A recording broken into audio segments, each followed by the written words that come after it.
ابھی آپ حضرات کے سامنے خصوصی تقریر فرمائیں گے اور نصیحت بھی کریں گے۔ مہمان خصوصی اولاد رسول علامہ سید محمد اشہد رشیدی دامت برکاتہم، محتمم جامعہ قاسمیہ شاہی مراد آباد ہندوستان۔ السلام علیکم ورحمۃ اللہ وبرکاتہ۔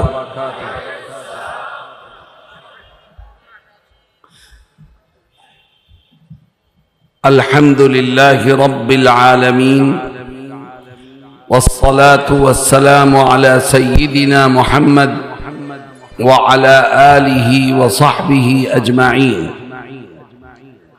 اما بعد، قال النبي صلى الله عليه وسلم: من أكل طيبا وعمل في سنة وأمن الناس بوائقه دخل الجنة، أو كما قال صلى الله عليه وسلم۔ حضرات علماء کرام،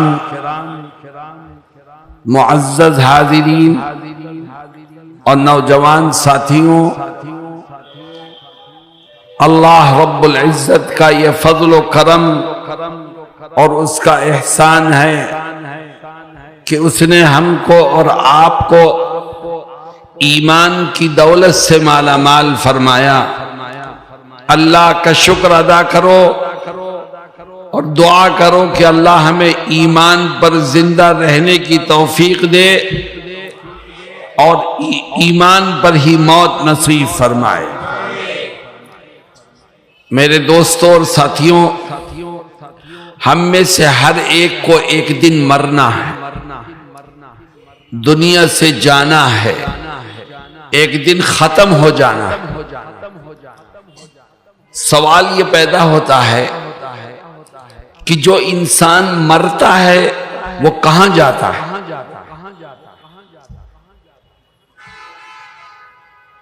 دنیا میں بہت سے مذہب ہیں اور ہر ایک الگ الگ نظریہ اور تصور رکھتا ہے، لیکن اسلام نے اپنے ماننے والوں کو یہ بتایا ہے کہ مرنے سے انسان ختم نہیں ہوتا بلکہ ایک دوسری دنیا میں منتقل ہوتا ہے،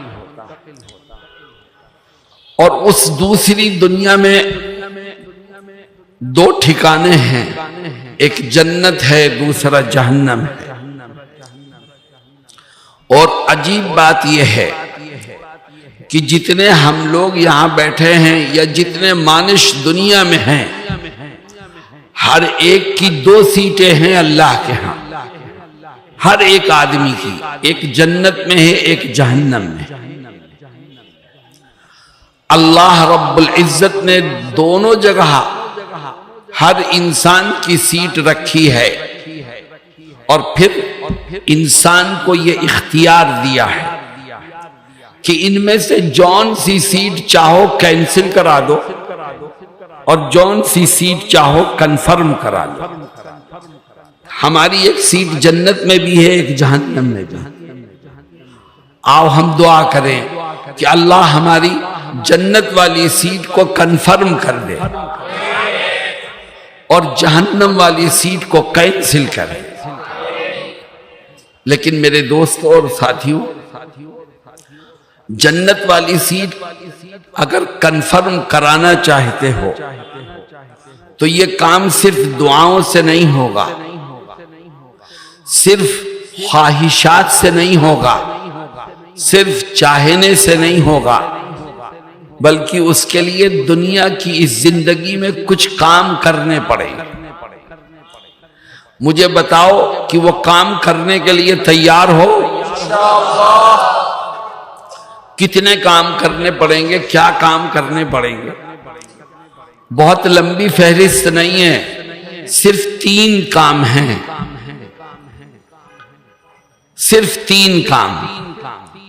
جس نے دنیا کی زندگی میں یہ 3 کام کر لیے، اللہ اس کی جنت والی سیٹ کو کنفرم کر دے گا اور جہنم والی سیٹ کو کینسل فرما دے گا۔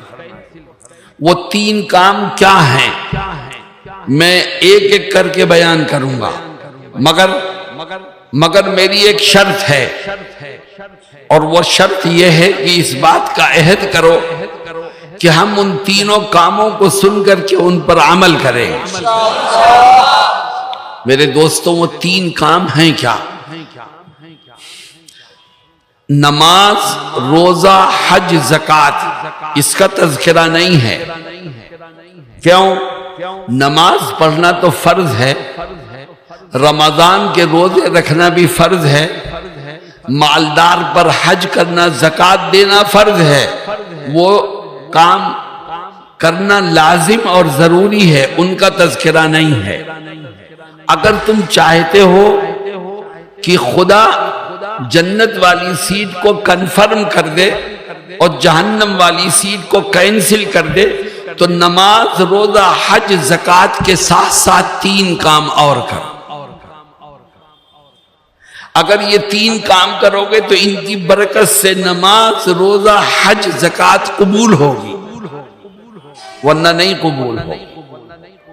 وہ تین کام ہیں کیا؟ حضرت محمد مصطفیٰ صلی اللہ علیہ وسلم ایک حدیث شریف میں ان تینوں کاموں کو ذکر کرتے ہیں اور فرماتے ہیں من اکل طیبا وعمل فی سنت وامن الناس بوائقہ دخل الجنہ۔ کیا فرماتے ہیں؟ کہتے ہیں کہ اگر تم یہ چاہتے ہو کہ اللہ تمہاری جنت والی سیٹ کو کنفرم کر دے اور جہنم والی سیٹ کو کینسل کر دے تو نماز، روزہ، حج، زکوٰۃ کے ساتھ ساتھ تین کام اور کرو۔ ان تین کاموں میں سے پہلا کام یہ ہے کہ آج سے اس بات کا عہد کر لو کہ زندگی کے آخری سانس تک جو لقمہ میرے پیٹ میں جائے گا وہ حلال کا ہوگا۔ اگر تمہارا کھانا حلال ہے، تمہارا پینا حلال ہے، تمہارا کاروبار حلال ہے، تمہاری بزنس حلال ہے، تمہاری آمدنی حلال ہے تو اللہ اس کی برکت سے تمہاری نمازیں بھی قبول کرے گا، روزے بھی قبول کرے گا، حج بھی قبول کرے گا، زکوٰۃ بھی قبول کرے گا۔ اور اگر ان آدمی مانش حرام کھاتا ہے اور نماز پڑھتا ہے تو جو حرام کھا کے نماز پڑھے گا اس کی نماز قبول نہیں ہوگی، جو حرام کھا کے روزہ رکھے گا اس کا روزہ قبول نہیں ہوگا، جو حرام کھا کے حج پر جائے گا یا زکوٰۃ دے گا اس کی کوئی نیکی قبول نہیں ہوگی۔ میرے دوستوں اور ساتھیوں، اتنا بڑا مجمع ہے، میری طبیعت خراب ہے، میری آواز سے آپ سمجھ رہے ہوں گے نزلہ زکام ہے، لیکن میں پھر بھی بول رہا ہوں۔ کیوں؟ میں یہ چاہتا ہوں اس مجمع کا ایک ایک آدمی جنت میں جانے والا بن جائے۔ جو کاروبار کرو سچائی کے ساتھ کرو۔ آج مسلمانوں کے کھانے پینے اور کاروبار کو حرام بنانے کی کوشش کی جا رہی ہے، چنانچہ مسلمان کاروبار کرتا ہے کیسا؟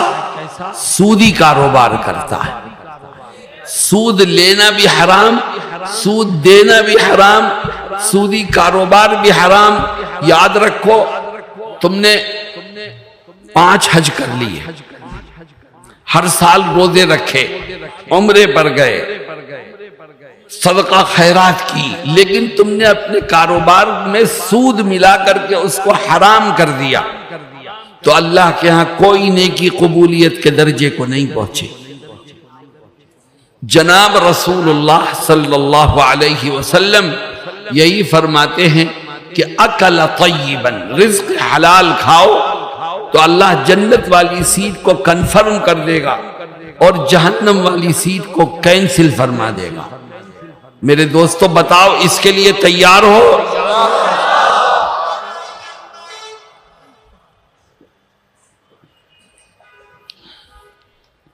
آج بہت سے مسلمان مسجد سے دور ہو رہے ہیں، نمازوں سے دور ہو رہے ہیں، عبادت سے دور ہو رہے ہیں. کیوں؟ اس لیے کہ جو لقمہ پیٹ میں جا رہا ہے وہ حرام کا ہے، اس لیے خدا کی عبادت سے اس کو نفرت ہو جاتی ہے. میرے دوستوں اور ساتھیوں، تھوڑا کماؤ مگر حلال کا کماؤ تو اللہ اس تھوڑے میں بھی برکت عطا فرمائے گا. اور اگر تم زیادہ کماؤ گے مگر حرام کا ہوگا تو یاد رکھو وہ برکت سے خالی ہوگا.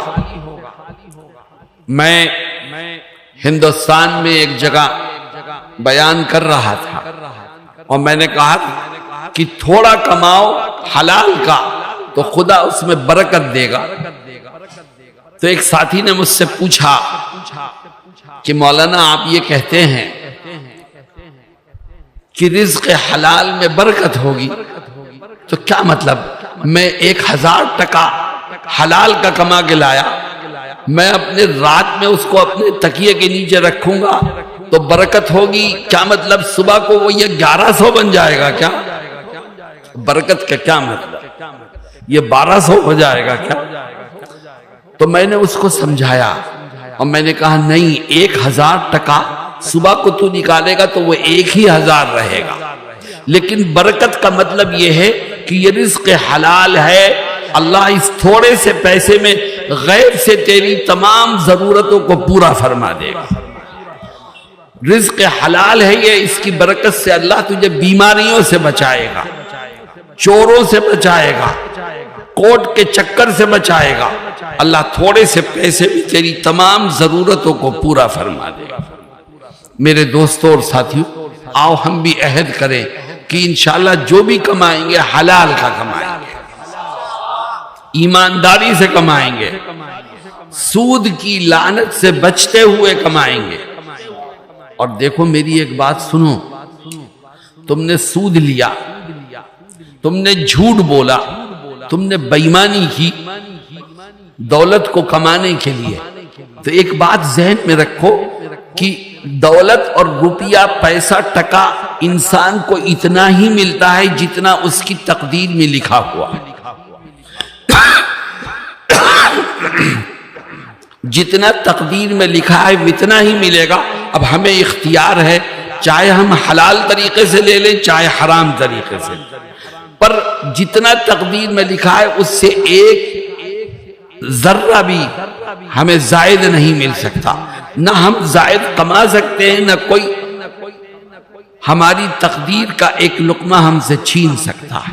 اللہ رب العزت ہم سب کو رزق حلال کھانے اور کمانے کی توفیق عطا فرمائے. نمبر 2، نبی کریم علیہ السلام فرماتے ہیں کہ اگر تم یہ چاہتے ہو کہ جنت میں داخل ہو، جنت والی سیٹ تمہاری کنفرم ہو اور جہنم والی سیٹ کینسل ہو جائے، تو ایک دوسرا کام بھی کرو، نماز، روزہ، حج، زکوٰۃ کے ساتھ ساتھ.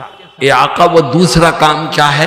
فرماتے ہیں اگر جنت والی سیٹ کو کنفرم کرانا چاہتا ہے تو تو اس بات کا عہد کر لے کہ زندگی کے آخری سانس تک اٹھتے بیٹھتے کھاتے پیتے چلتے پھرتے میں نبی کریم علیہ السلام کی ایک ایک سنت پر عمل کروں. جو آقا کی سنتوں پر عمل کرتے کرتے دنیا پہ جائے گا، اللہ اس کی جنت والی سیٹ کو کنفرم کر دے گا اور جہنم والی سیٹ کو کینسل فرما دے گا. مسلمانوں، میں اپنے دل کا درد بیان کرتا ہوں کہ آج نبی کی سنتوں کو نقصان یہودیوں سے نہیں پہنچ رہا ہے، عیسائیوں سے نہیں پہنچ رہا ہے، کافروں اور مشرکوں سے نہیں پہنچ رہا ہے. آج نبی کی سنتوں کو نقصان خود مسلمانوں سے پہنچ رہا ہے. مسلمان نبی کا نام لیتا ہے لیکن نبی کی سنت پر عمل کرنے سے دور بھاگتا ہے اور دوسروں کے طریقے کو اپناتے ہیں. کچھ ساتھی یہاں پر بھی مجھے دکھ رہے ہیں جن کے چہروں پر داڑھیاں نہیں ہیں. ہم نے کن کی نقل اتار کے اپنی نبی کی سنت کو کھرچ کے نالی میں بہایا ہے؟ کس کی نقل اتاری ہے؟ یہودیوں کی، اللہ کے دشمنوں کی. نبی کو برا بھلا کہنے والوں کی نقل اتارتے ہو تو بتاؤ کل میدان محشر میں نبی کا سامنا کیسے کرو؟ آج جن کے جیب میں چند ٹکے آ جاتے ہیں وہ شادی بیاہ کے موقع پر نبی کی سنتوں کو بھول جاتے ہیں، اور علماء جن کے پاس پیسے ہیں وہ بھی شادی کے موقع پر وہ تمام خرافات کرتے ہیں جو ایک جاہل کرتا ہے۔ کیوں؟ پیسے ہیں اس کے پاس، اس لیے سنتوں کی کوئی حیثیت نہیں، جبکہ جناب رسول اللہ صلی اللہ علیہ وسلم فرماتے ہیں اعظم النکاح برکتاً ایسرہ مؤونتاً، سب سے بابرکت شادی وہ ہے جس میں کم سے کم خرچ کیا جائے، جو سادگی سے مکمل کی جائے۔ میرے دوستوں اور ساتھیوں، نبی کی سنتوں پر عمل کرو، اور آج رات میں سونے سے پہلے میری ایک بات کو دھیان سے سنو۔ آج رات بستر پر پہنچنے کے بعد سونے سے پہلے سوچو کہ صبح سے لے کے رات تک کتنی سنتیں ہیں جو ہم سے چھوٹی ہیں۔ غور کرو کون کون سی سنت ہم سے چھوٹی۔ ہم صبح کو اٹھے تو ہم نے اٹھنے والی دعا پڑھی کہ نہیں پڑھی؟ ہم جب بیت الخلا میں گئے تو ہم نے سنت کے مطابق کون سا پیر پہلے رکھا، کون سا بعد میں رکھا؟ بیت الخلا میں جانے کی دعا پڑھی کہ نہیں پڑھی؟ باہر نکلے تو کون سا پیر پہلے نکالا، سنت کے مطابق نکلے کہ نہیں نکلے؟ دعا پڑھی۔ ایک ایک چیز کو تلاش کرو کہ کون کون سی سنت چھوٹی ہے۔ جب تم غور کرو گے تو خدا تمہاری مدد کرے، اور جب یاد آ جائے کہ یہ چھوٹی یہ چھوٹی یہ چھوٹی تو اپنے رب سے کہو کہ اے خدا آج تک تو سنتیں چھوٹی ہیں، میں توبہ کرتا ہوں اور وعدہ کرتا ہوں کہ انشاءاللہ آئندہ یہ سنتیں نہیں چھوٹیں گی۔ کیوں؟ اس لیے کہ مجھے جنت میں اپنی سیٹ کنفرم کرانی۔ کیوں؟ اس لیے کہ مجھے جہنم والی سیٹ کو کینسل کرانی۔ کیوں بھائی؟ اس پر عمل کرو گے انشاءاللہ۔ آخری چیز، جناب رسول اللہ صلی اللہ علیہ وسلم فرماتے ہیں من اکل طیبا وعمل فی سنت وامن الناس بوائقہ دخل الجنہ۔ فرماتے ہیں اگر تم یہ چاہتے ہو کہ جنت والی سیٹ کنفرم ہو جائے اور جہنم والی سیٹ کینسل ہو جائے تو نماز، روزہ، حج، زکوٰۃ کے ساتھ ساتھ 3 کام اور کرو۔ ان 3 کاموں میں سے تیسرا کام فرماتے ہیں کہ اگر جنت والی سیٹ کنفرم کرانا چاہتا ہے اور جہنم والی کو کینسل کرانا چاہتا ہے تو اس بات کا عہد کر لے کہ زندگی کے آخری سانس تک اپنی زبان سے، اپنے ہاتھ سے، اپنے عمل سے کسی کو ناحق کوئی تکلیف نہیں پہنچاؤ۔ اللہ کے بندوں کو دکھ دینے سے بچ، کسی کو پریشان مت کر۔ تو اللہ کے بندوں کو پریشان کرنے اور تکلیف میں مبتلا کرنے سے بچے گا تو اللہ تیری جنت والی سیٹ کو کنفرم کر دے۔ تو نمازیں بھی پڑھتا ہے، روزے بھی رکھتا ہے، زکوٰۃ بھی دیتا ہے، حج بھی کرتا ہے، لیکن تیری زبان سے لوگوں کو تکلیف پہنچتی ہے، تیرے ہاتھ سے لوگوں کو تکلیف پہنچتی ہے، تو ہر ایک کی غیبت کرتا ہے، کسی کے بارے میں جو منہ میں آتا ہے کہہ دیتا ہے۔ یاد رکھ تیرا رب تیرے ہر عمل کو دیکھ رہا ہے۔ اگر تو اپنی ذات سے کسی کو ناحق پریشان کرے گا، تکلیف پہنچائے گا تو تیری جنت والی سیٹ کنفرم نہیں ہو پائے گی اور جہنم والی سیٹ کینسل نہیں ہو پائے گی۔ میرے دوستوں اور ساتھیوں، جناب رسول اللہ صلی اللہ علیہ وسلم کی یہ حدیث ہماری آنکھوں کو کھولنے کے لیے کافی ہے۔ آج ہم آپس میں ایک دوسرے سے جھگڑ رہے ہیں، اختلافات ہیں، نفرتیں ہیں، ایک دوسرے کو تکلیف پہنچا کر ہمیں خوشی محسوس ہوتی ہے۔ بتاؤ، جو اپنے ساتھی کو تکلیف پہنچا کے خوش ہو وہ جنت کا مستحق کیسے بن سکتا ہے؟ اللہ رب العزت ہم سب کو نیک اعمال کی توفیق عطا فرمائے، اور یہ جو 3 اچھائیاں جناب رسول اللہ صلی اللہ علیہ وسلم نے ذکر فرمائی ہیں، ان کو اپنانے میں ہماری مدد فرمائے اور ہمیں کہنے اور سننے سے زیادہ عمل کی توفیق سے مالا مال فرمائے۔ وآخر دعوانا ان الحمد للہ